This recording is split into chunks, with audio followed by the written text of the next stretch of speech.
Our rivers are really at the mercy of Mother Nature. What are we really planning for?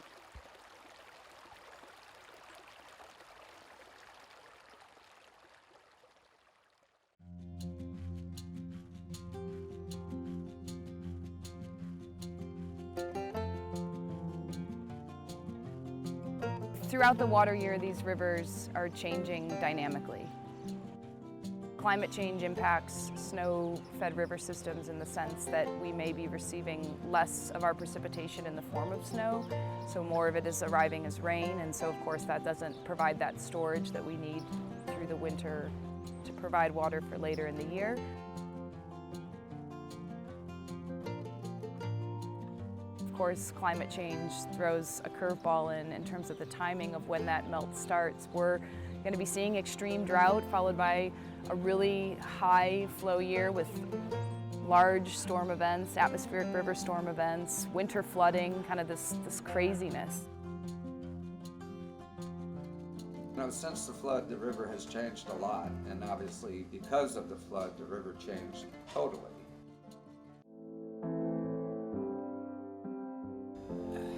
We had two very large storms, one right before Thanksgiving that was like 8 feet of snow up in the mountains, and one right before Christmas, which was almost 10 feet of snow. So we had a lot of snow piled up on the mountains.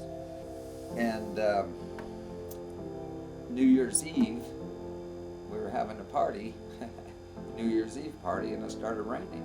And very unusual for that time of year, but you know, nobody was too worried at the time about it. And what it was a Pineapple Express that had hooked up, and that was just the beginning of it. And look at the water just raging, and that is heading towards Holmes. In the High Sierra, the Truckee River flooded not only the town of Truckee, but all the way down to Reno too, including the Reno airport. All of the residents around here, all of the subdivisions are inundated with water. I mean, it's unbelievable. When the Army Corps of Engineers had built 395, they straightened the river out through the canyon instead of building bridges over where the river wanted to meander. Once it got out of its banks, it went to what it originally was, which was a meandering river through that canyon. And you can see the big turns where it was. The river doesn't flood normally until it gets way down to the pasture lands down here in the flatlands. The river runs off for about 6 weeks with the snow melt, and then it kind of starts to come down into its normal flow, if you will. And it's behaved itself very well since '97, which we were very grateful for.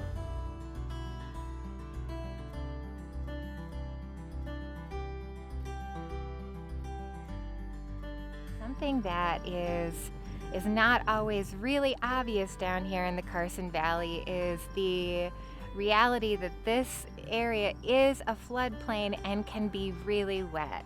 The floodplain protection and habitat restoration within the floodplain is a really important aspect to how the whole valley is used. And so by protecting these areas, it really ends up helping downstream by minimizing potential flood damage down in those areas. It also helps a lot with improving water quality, reducing erosion, and that all provides really great wildlife habitat. Whether you're a brand new resident to this area or someone who's lived here for many years or has family that has been here for several generations, sort of protecting the beauty of this area is important to all those who are living here or visiting here.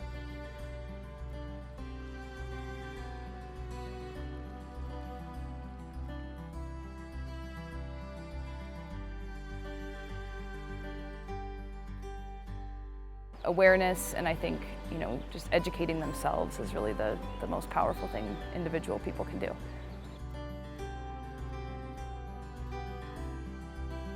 Being one of the last wild rivers in the state of California, it's It's a privilege.